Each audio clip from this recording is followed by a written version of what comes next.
Welcome to Amra's Armchair Anecdotes. I'm Amra Pajalich, writer, teacher, and storyteller. Pull up a chair and let's dive into stories about writing, life, and lessons learned, sharing wisdom from my armchair to yours. You can find the episode show notes, your free episode handouts, and my how-to guides at amrapajalich.com/podcast. And now it's time to dive in. So, welcome to Amra's Armchair Anecdotes. In today's episode, I'm talking to Dr. Katherine Firth. She's been developing research writers for over 15 years. Currently, she's a senior lecturer in the Research Education and Development team at La Trobe University and head of the Lisa Belair House, is that how I say that? Belair House at the University of Melbourne. Co-founder of the award-winning Thesis Bootcamp program, she maintains a writing blog, Research Degree Insiders, and she's co-author of the books How to Fix Your Academic Writing Trouble, Your PhD Survival Guide, and Level Up Your Essays. And her most recent book is Writing Well and Being Well for Your PhD and Beyond. Welcome, Katherine. Thank you so much for having me today, Amra. Thank you. Now, I'm talking to you in my academic life and in my academic journey. So I'm just going to read a little bit of my academic introduction and bio. So I'm an award-winning author, educator, but I'm also a PhD researcher of Bosnian heritage, exploring representations of the Bosnian genocide in fiction. I'm blending storytelling with historical analysis to confront dehumanization and preserve a cultural memory. My novel, Time Kneels Between Mountains, and my accompanying essay collection explores the legacy of the Srebrenica genocide. And I'm here because I was awarded first prize in the La Trobe University 3-minute thesis competition. And it was a fierce competition. There were 10 amazing competitors. And I won a 4,000 prize to help further my academic journey, which I'm very excited about. So we're here to talk about the 3-minute thesis program and what it is and what it does. I get your perspective as someone who supports students in that journey, and sort of get my perspective of someone who has stumbled into it as a student and won this amazing prize, and yeah, just sort of contextualize that. So first of all, I thought, can you tell us what is the 3-minute thesis competition? Thank you, Amra. And before I do, to say congratulations again, well done. You were absolutely, like, it was such a fierce competition. Really complex debate about who would win. So to have achieved that is a really great outcome. And also, it's lovely to get to talk to each other again as we're going to kind of described through this. The process of preparing for the university finals was quite intensive. We spent quite a lot of time together. So it's really great to catch up just this little bit later and see how it's all going and reflect on what was a really intense experience, I think, for everybody involved. Certainly it was for me. I personally have been involved in supporting the 3-minute thesis preparation for about 15 years now. The whole program has been going on for a lot longer than that. So the 3-minute thesis was invented by the University of Queensland nearly 2 decades ago. It's become first a national and now an international competition, culminating in the Asia Pacific finals, which have only just taken place. The competition is simultaneously extraordinarily simple and incredibly challenging. The challenge is for PhD candidates, so people in their second or later year of their PhD, to explain their research in 3 minutes or less. PhDs are 80 or more thousand words. They take 3 or 4 years full-time study to do. They're done by people who already have school, undergraduate, masters, and quite a bit of high degree by research, PhD level research already in the bag. And at that moment, we're like, so can you just like do that really quickly and do that in a way that somebody who's not in your discipline, not studying what you're studying, not an expert in that way, can follow. So we have at the finals at La Trobe, for example, those 10 candidates, they came from biomedicine. We had a person who was doing a thing about like how people in farms work out what flies and other insects are eating stuff. We had a person who was looking at like how dieting was impacting male mice's brain power. We had a person who was trying to help midwives on placement be more effective. Like everything was being covered. And then we had you, Amra, and you were telling your story, um, both of your about your novel Time Kneels Between Mountains, and the context and wider research you were doing around how that sits in literature. So, you know, creative writing, literary studies, recent history. So all these different kinds of things are happening, and people have to be able to understand them wherever they come from. Yeah. Well, I kind of stumbled into it because I had to do my presentation to, like come in and to the department. And then they were like, okay, we're asking for people to enter the 3-minute competition at the department level. And because I was finally at a point where I could see my thesis, I actually had a bit of clarity about what was going on with it, because that for a long time I felt like wading through mud, where it's like, what am I trying to do here? What am I trying to write? It's- I just entered it because I thought, oh, this is a good academic credit, because I'm thinking about, my future academic journey and trying to, get into the university sector. And I was like, oh, this is great, an opportunity just for an academic credit, just, to speak at the department. And there were some prizes where there was like, $500 first prize, and, 300 and 200, I think. And so I was just like, oh, that's great. I didn't even know that there was more after that. So when I did the actual, so I practiced, I rehearsed, I thought, oh, this is good as a teacher, that I can talk to my high school students that I teach about oral presentations and preparing them. I'm always telling them cue cards and, practice and all of this. So I thought, okay, this is good. Gave me that extra reason to do it. So I did that presentation, and then they were like, oh, you've won. And then they're like, and now do you wish to represent the department in the next heat? And I'm like, oh, there's a next heat.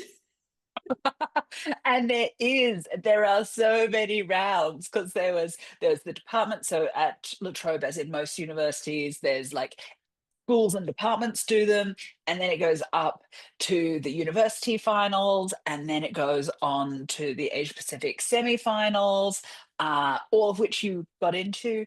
And then the finals, yeah, so it's like it's layers and layers and layers. Amazing. It is. And then also I didn't realize what a big deal it was. Because when I got the department one, and then was in touch with Anthony, who what can you explain Anthony's position?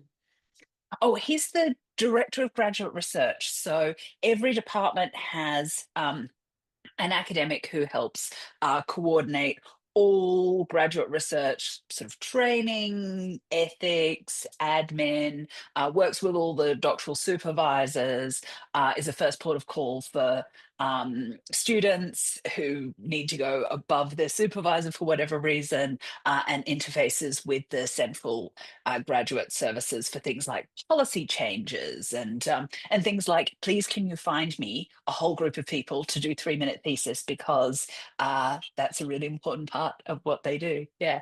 Yeah. And so he was like, okay, now you're going to do one-on-one coaching. And so that's where you came in, where I met you. And so we spent like an intense hour where I was reading my speech to you and going through it line by line.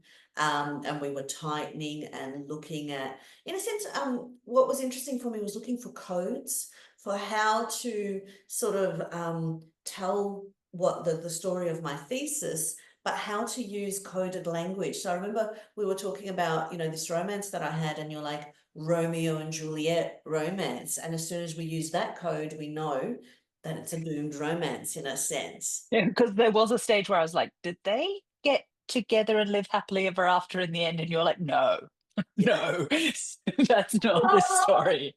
Yeah.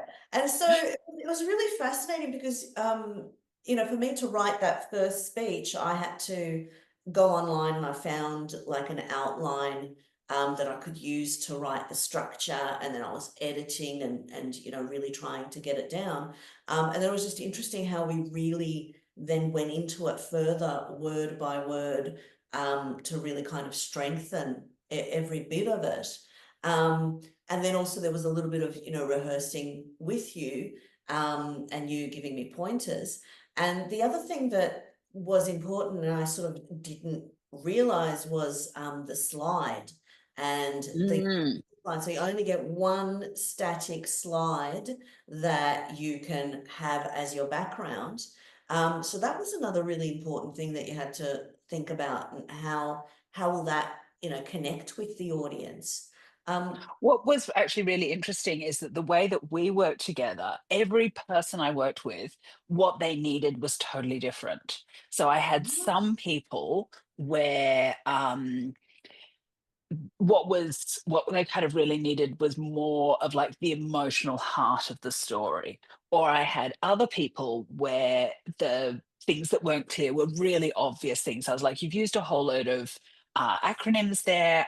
I don't know what they mean. No one else will know what they mean. With some of the science people, I had a lot of time with Lockie, who was doing the one about the flies and other agricultural insects, getting him to explain it to me and then me trying to explain it back to him. And he was like, no. And we had to go around a few times. And then he was like, that. And I was like, okay, so that's the version that people who are non experts will be able to understand. Because he was turning all of these insects into some kind of DNA soup and then doing maths to it. And I was like, I really was struggling to understand that. But in the end, we got to a point where I can now tell you that he was putting insects into a DNA soup and then doing maths with it. And that will tell you whether or not you've got lots of kinds of insects eating your fruit and vegetable. So some of the people, that was what they needed. You, because you're a writer, were really already ready to do that kind of line edit, but that's a thing that only creative writers already know how to do. So it was also really interesting that the way we worked together was much more the way I work as a writer myself, at that sort of really line level, whereas other people needed something different. And so we did something different. Yeah. So what I'm hearing in a sense, like that's the challenge because you're doing it to your department first. They understand what you're talking about. And you don't realize in a sense if you have not translated it enough for the layperson, for someone who knows nothing about your research, and you have got these 3 minutes where you have to tell them that. Absolutely, that they understand it and also that they've already bought in.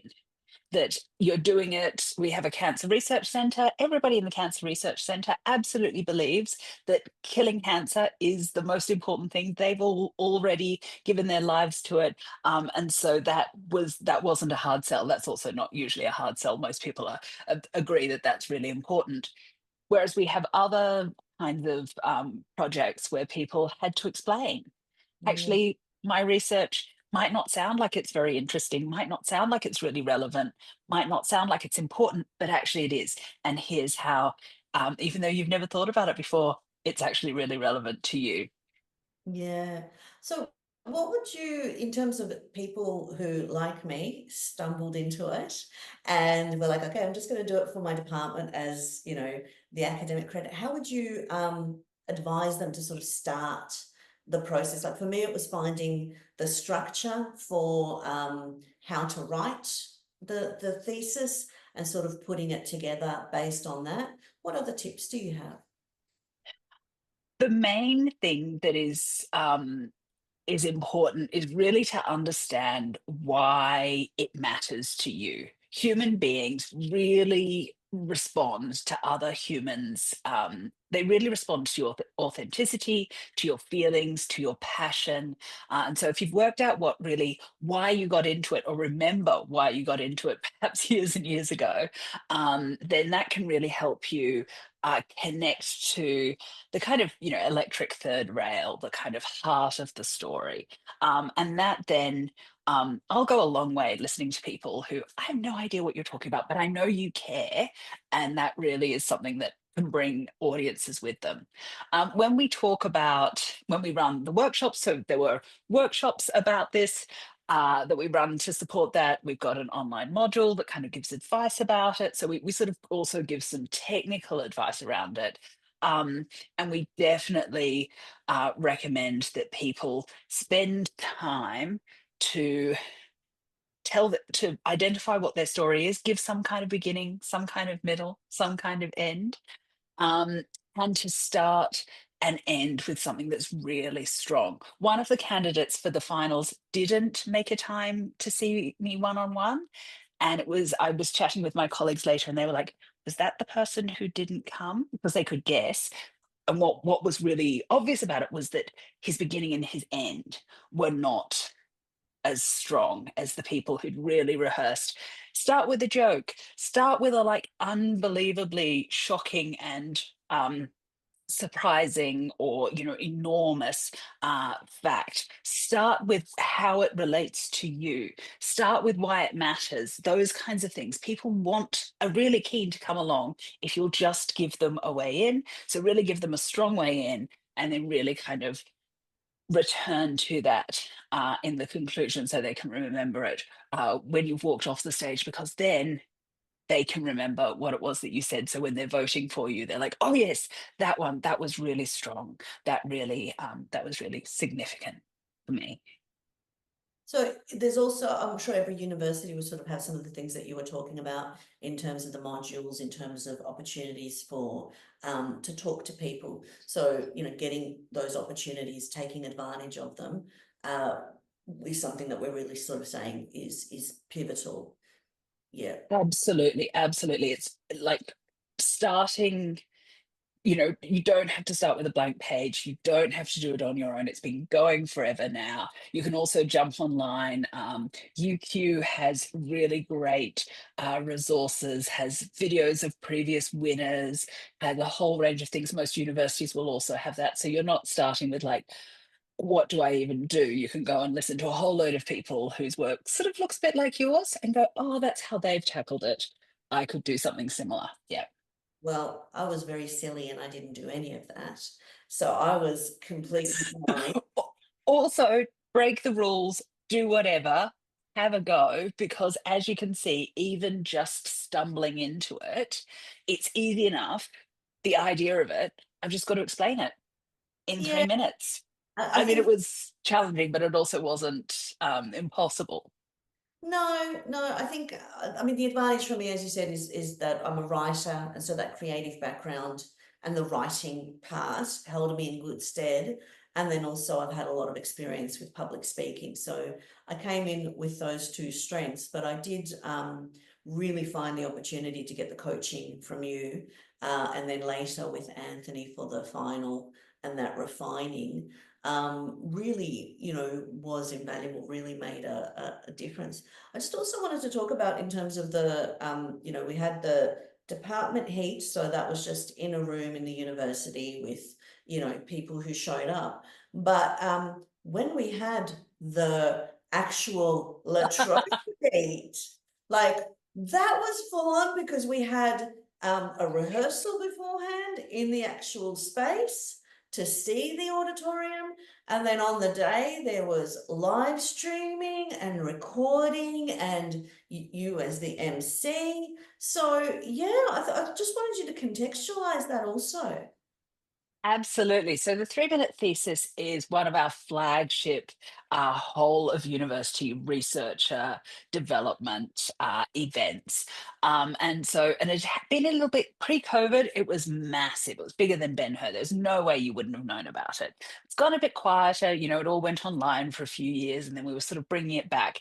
And this year I was like, no, we're going all out. We got good budget for it. So the graduate research school really kind of invested in it. We searched reams of different rooms at La Trobe and settled on the Agora Theatre, the cinema rather. So for people who don't know, La Trobe University has had a whole theatre and a whole sort of art cinema. I was just talking to somebody who I was at a leadership course with the other day, who was like, "Yeah, actually, I got into film." He's now had a global streaming film television career because he got into film going to the ag cinema for $5 back in the 90s. So like these really beautiful stories which people often tell me about their connection to this space. So but it's a full cinema, huge, loads of chairs, beautiful space right in the center of campus. We did a full dress rehearsal because I was like, nobody, I used to do student like productions. So I was like, you need to know, will my shoes make weird sounds on the floor? How, if I wear this outfit, how will the microphone like clip to my lapel, because everybody has worn the shirt that like got pulled off by the microphone or that made weird sort of swooshy noises as you were trying to present. What does it feel like to present to this space? But we were doing it with nobody in the audience. And on the day, there were like 80 people in the audience. There were, I think, 3 different video cameras. There was a photographer or two. There were 2 photographers, in fact.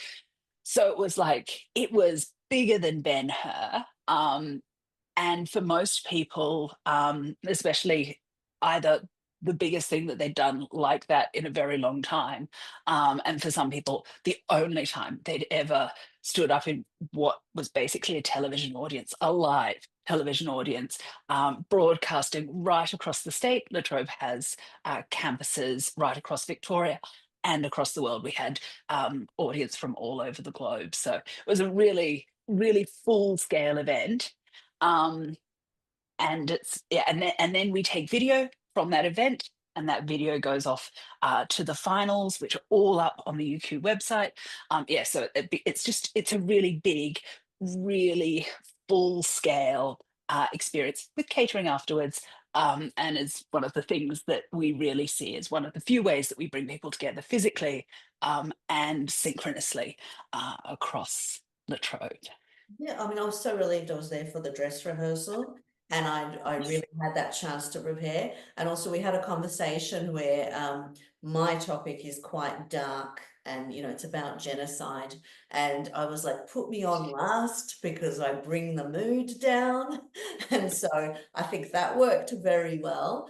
But yeah, it was. Absolutely. There was an original one where we had yours, and then the next person's story had lots of jokes in it, and it was not good. Yeah, no. Yeah, so It was, yeah, so that's the other thing that you sort of need to take into account, those transitions in terms of mood and how to, because yeah, some of the speakers were everyone was so charismatic. I was completely shocked that I won. And the other thing that I wanted to talk about is I could not memorize my speech to save my life. And I think especially being a writer, I'm very tied to like every single word having to be exactly perfect the way that I wrote it down. And so for me, trying to actually memorize the whole thing and go in without anything was not something I could do. But so many participants did just get up there and did not have any aids. And so we had that conversation where I was like, can I have my cue cards? So I just thought, yeah, if you could sort of flag that and talk that through a bit. absolutely. So the rules say you can have memory aids, so cue cards, your full script, and those are absolutely permissible. We usually recommend that you don't, because it's quite difficult if you're going to, speak up, speak out, project to the audience, make eye contact if you want to gesture, if you're like me, and you make lots of hand gestures, the chances that I would throw my cue cards is I used to do debating at school and absolutely captain of the debate team. My cue cards, the number of times I was like, Oh, they have gone flying, was quite common. So there's some of that kind of stuff where we're like, look, if you can memorize it, there's a lot of benefit to it. Um, Also, for most people's talk, the big your big points are much more important than any of the details about how every particular word kind of interlocks with every other word. But I think that kind of goes back to both the sensitivity of your topic and the way that we were workshopping your talk from the beginning, that we were really interested in the words and the kind of exact pacing of the way you talked about what you did. So for you to wing it would have been much harder than somebody else who had their talking points, but if they were a little bit fudgy in how they got from A to B, it was probably not going to be quite as significant.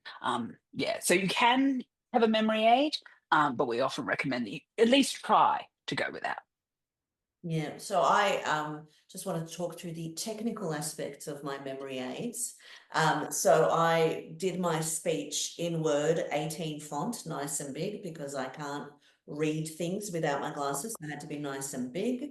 I printed off the cue cards about this size, so on a 10 by 10 centimeters. And then I did staple them, I numbered them and I stapled them so that I would not lose, the order and they would not fall out of my hands because that's something, yes, I was nervous about. And this is the advantage of being a high school teacher and seeing students presenting and some of the pitfalls that they had. So afterwards, I was speaking to the judges and I watched my speech and I actually did not look at them that much.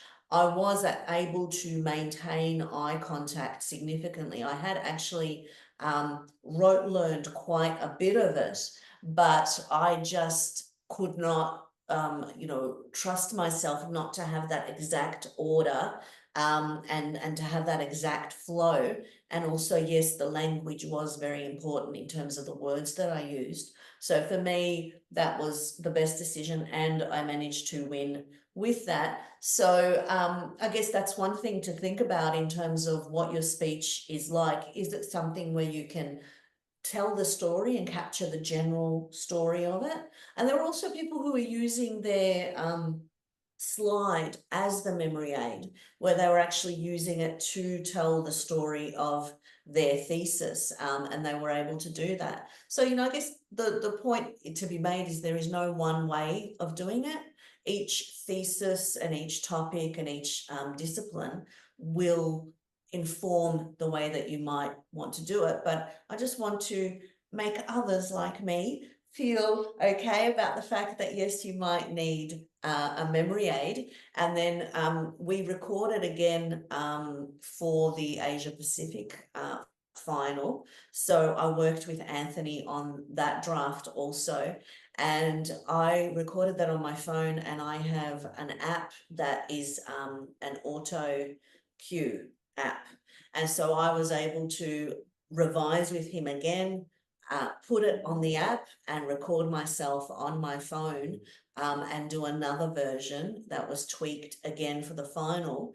And most of that was still pretty much the same, but there were some changes, but because it was an auto cue and I re-recorded it.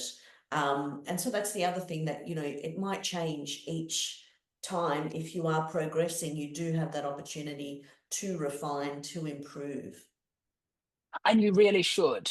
People who do the same thing, the thing that will win at your school heat, everybody else is revising and improving it. So you absolutely want to keep going to improve it for these bigger and bigger audiences. It occurs to me that as you were talking, that one of the big differences is that science researchers, when they go to conferences, tend to give conference papers where they talk to their slides. So actually, the big points are up on the slide and then they sort of talk to them. Whereas when I go to conferences, I have a full script and have always had a full script. That's just normal in my discipline. And people say, oh gosh, it's really boring when people read stuff out. And I'm like, no, it's not, because we're good at it. We really do. We present with energy, we present with real passion, but we know that the words are really the right words, because that's how we communicate our research. So I think that's the other thing, is that if you're from a discipline where presenting with passion from a full script is a thing you're really good at, you may find that that's a really great strategy for something like 3MT. Yeah, and I think like with writing, with all of my stuff, even all of my writing things, it is very much because it is about the words. And I have now presented at a few conferences, and I do have the slides with some quotes, some key quotes or key images, and you mark those in your speech so you know to click next. But it is very much the way that it is structured, and it is the way reading it. Um, I also wanted to talk about, this is what I've been really interested in, because I knew generally, like, I don't really know much about academia. I'm doing a PhD. I've been doing it 7 years part-time, so I've been very disconnected from uni life because it's a part-time thing. I work in Mhm. my day job. And so I did it because I'm like, I know that if I want to get into academia, I need credits, I need to have connections with the university. So that's why I entered it. So I guess I just wanted to also get your perspective in terms of what are the opportunities that it affords? How does it help? So it helps in such a lot of different ways. In terms of specifically academic positions, look, anytime you win anything, yay, that's a little trophy on your shelf. So if you are entering it and you do well, that does make a difference. We often, though, really talk about it in a whole range of other ways that it connects you to people. So you go to your school heat, you talk about your research in front of your peers. Suddenly, a whole load of people who had no idea who you were, what you were doing, have heard about your research. So that then, when they bump into you in the graduate common room, when they walk past you in the corridor, instead of just being like, hi, they can be like, hi, Amra. Is the book out yet? How's it selling? What's going on? What's your next project? Because they actually have something to talk to you about. So it really builds what we call intellectual climate, some kind of connections between researchers, and builds your profile within that smaller place. We know that in conferences, lots of conferences now have things like poster competitions or panel discussions. In those, having 3 to 5 minutes to kind of talk about your research is really normal. So for a lot of people, it's really helpful to get out there and kind of talk about what they're doing to their industry, to other researchers in their discipline across the nation, across the world. We know that industry partners are not very interested in reading 80,000 words of anything, but we absolutely know that they're often asking researchers to come in, give a really quick pitch or explanation to potential investors, or to participants, or to clients or customers or patients, or whatever the people might be. And so the ability to walk in and go, here, you know nothing about this, but I'm going to tell it to you in a really engaging way in about 3 minutes, is a really powerful tool. And we know it's a really powerful tool in the media. Where one of the ways that researchers often find really challenging is we're discovering this amazing stuff, and it's really hard to explain to other people what we're doing. Where are people getting their information from? Podcasts, newspaper articles, little videos on YouTube or Instagram. The ability, therefore, to go on, do something really engaging in that sort of short snack type way, is also something that really helps people get their story out to the wider public who might be interested. Yeah, so many ways that it's useful. Yeah, well, I found for me, it really helped me restructuring my thesis, because using that structure to develop the 3 minute, I realized that one of my chapters, I had not addressed my argument adequately. And then also some of the codes that we had developed, the shortcut codes, I was able to use as my signposting and sort of look at. the flow of what I was writing. So it helped me with that, but it also helped me in a few other ways. Because I've been, part-time and I'm not on campus as much, I haven't been really connected with a lot of things in the university. And so I've been actually paying attention more to emails. I mean, I was always reading them, but I wasn't like, oh, this is something I should be doing. So I've started looking at other things to enter, other opportunities in this time I've got before I submit, and those doors are closed. But the other thing is I've written a book of essays based on my research. And so my plan is to use my prize money to apply for further grants, to develop that into a podcast, a historical podcast, telling the story of Srebrenica. And so being able to say I received $4,000 from La Trobe University for this prize, and I'm using this for my research, will hopefully make me a strong candidate for funding and create more opportunities in that way in terms of that sharing of my research. And I remember having a conversation with someone and they're like, but what's the point of the podcast? Are you going to make money from it? And I'm like, no, probably not. But this is the thing, we're researchers and we're writers and we're creative people, and we come up with ideas that we just want to share. We just want to get out there. And so it's looking for those different ways and different opportunities to share these ideas and share these things that we've discovered, that we've learned, for other people to learn. I love the fact that this whole competition, which is about making people's research more accessible to other people, even in a really short way, is going to turn into something like a podcast series, that, just really gives people the opportunity to understand these really important, nuanced, these codes that we were using, these really like jam packed full of meaning. And we rehearsed, is it a Romeo and Juliet romance? Is it a different kind? So that we really were getting the story right.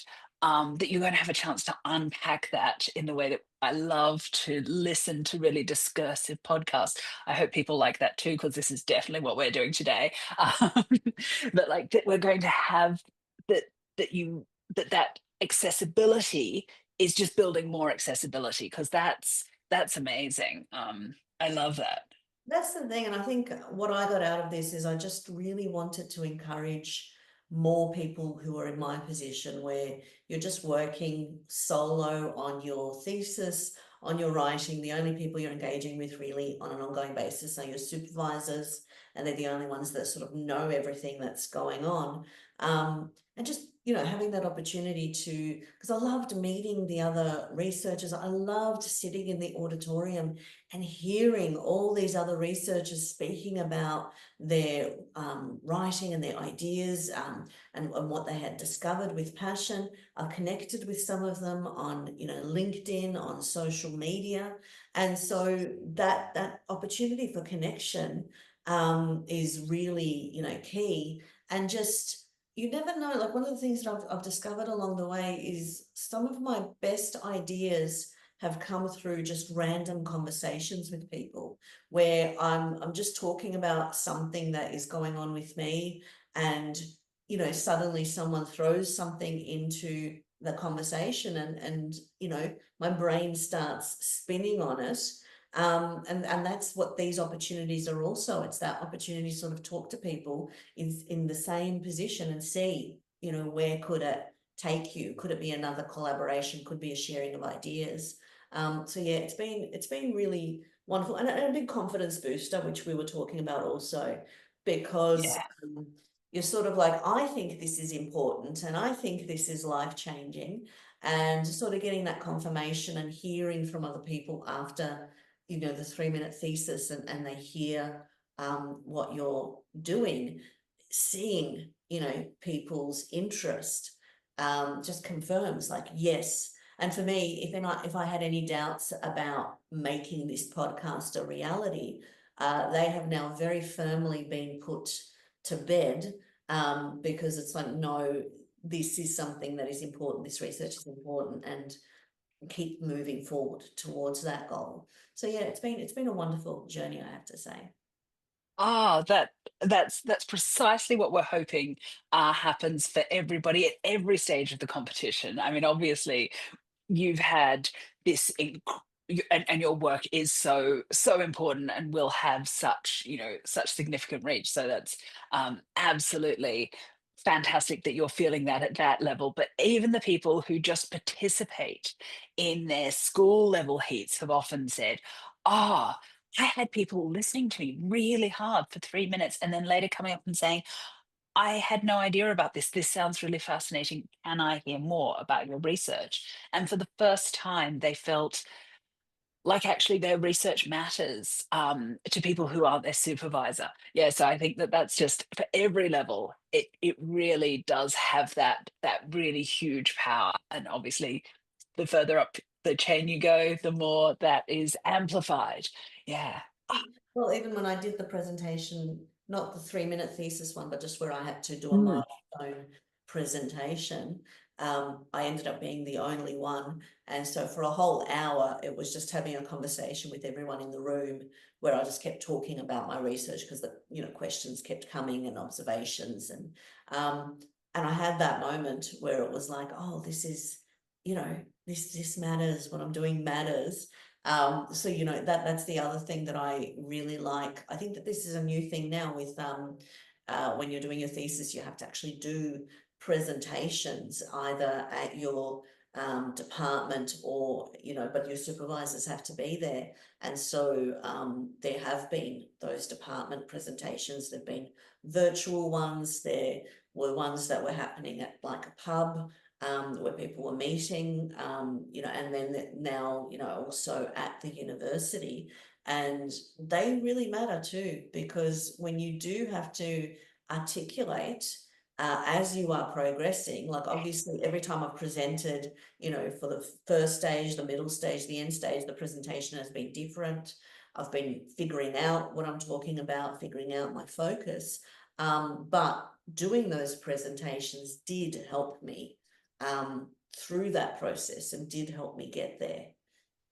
Yeah, it's almost all universities around the world have some requirement for a presentation right at the end, either as part of your viva or as a pre-submission sort of presentation.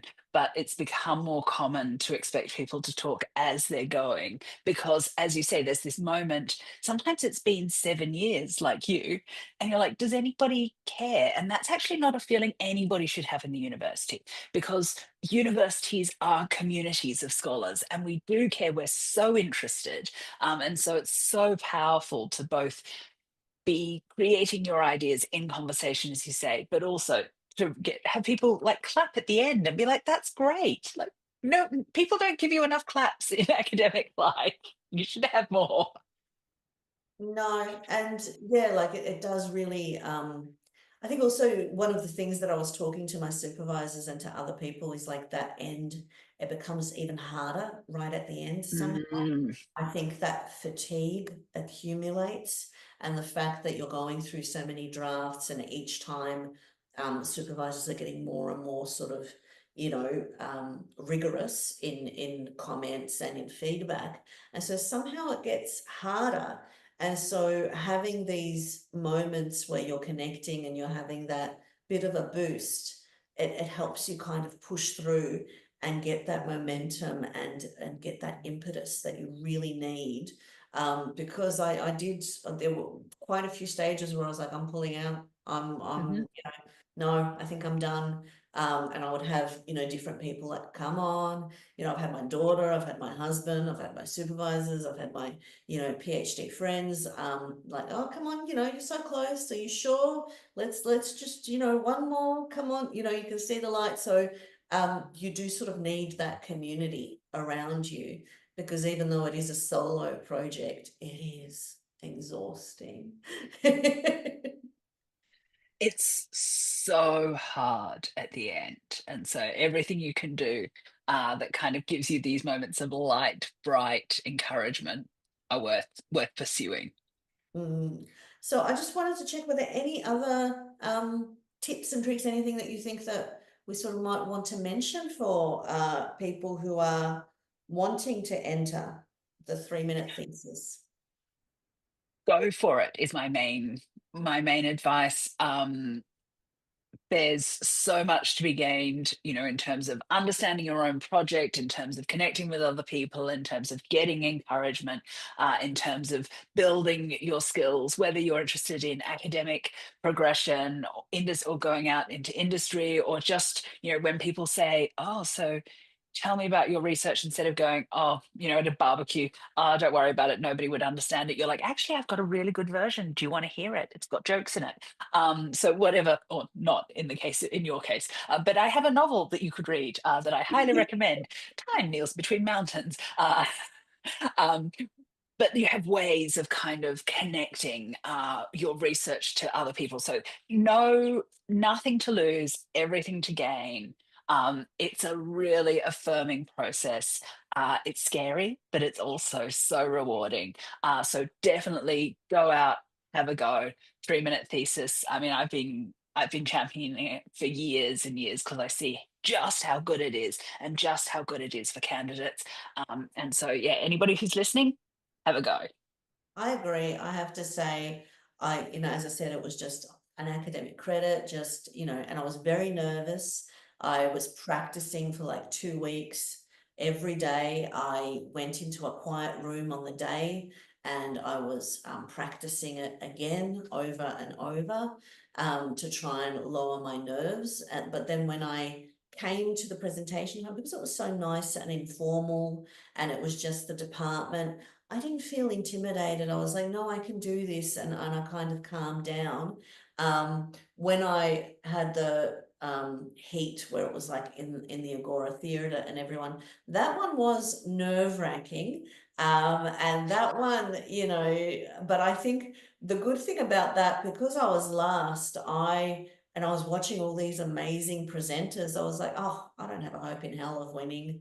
And so by the time it came to me, I was like, I'm not winning this thing. I'm just getting a certificate of participation and another academic credit on my CV where I'm like, I did this. And so I went up there and I was like, okay, yeah, that's fine. And so apparently my face was quite comical when I was announced as the winner, where I was like, so if there's footage of that, that might be a good laugh for someone. So I guess the point is you just never know. Like, I play the lotto every week. I'm like, I've got to be in it to win it. And that's how we need to look at some of these things. You just got to give it a shot. The worst thing is you won't win, but at least you'll get the experience out of it. And it is a very valuable experience.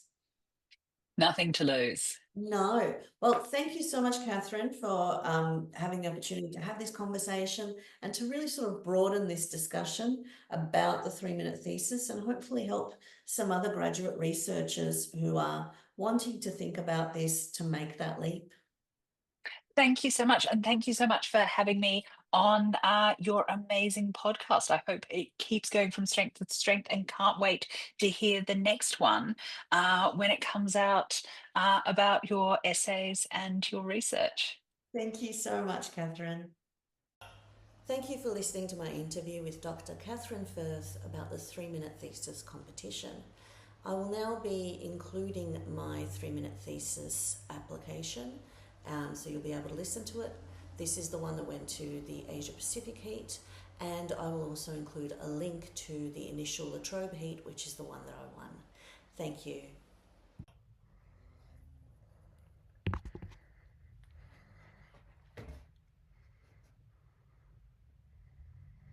30 years ago, 8,372 men and boys were murdered in Srebrenica. It was the first genocide in Europe since the Holocaust. Yet for many, it's a footnote if they've heard of it at all. As a Bosnian whose family lived through this war, my perspective is shaped by two things: my personal background and my creative practice as a novelist. My research asks a simple question: who gets to tell the story of Srebrenica, and how should it be remembered? One of the most powerful ways in which the story is told is through writing, because literature does not merely reflect history, but actively reshapes it, circulating memories in ways that challenge official silences and dominant narratives. I study two novels by non-Bosnian authors that deal specifically with the Srebrenica massacre: The Unquiet Dead by Osma Zahana Khan and Bratzo by Leslie Ann Ryan. Khan explores pluralism, propaganda and international failure. Ryan centres peacekeepers but sidelines Bosnian voices. So I look deeper, into author notes and acknowledgements. How much research did they do? Who did they centre? Because when you write about genocide, your choices shape memory. Both authors missed a fundamental part of the Srebrenica story: the urban-rural divide that shaped who lived and who didn't in the enclave. I'm doing this because I am a writer myself. Using a creative practice methodology grounded in historical fiction, I have addressed the research question by writing my novel, Time Kneels Between Mountains, set in besieged Srebrenica during the war. The medium of historical fiction allows me to address the gap that I identified in the existing literature: the urban-rural divide. I crafted a cross-class romance between my crime-fighting Romeo and Juliet, Ramo, a young man from a rural village, and Seka, an urban-born survivor and original resident of Srebrenica. Their love unfolds against the 1995 genocide. Like Titanic, the characters are fictional, but the tragedy is real. If we don't question how Srebrenica is written about, distortion becomes truth. Fiction isn't just made up. It's where we remember, reckon, and rebuild. My thesis exposes misrepresentations and demands accountability. For my family, this genocide is not a footnote, and through my PhD, it has become the novel.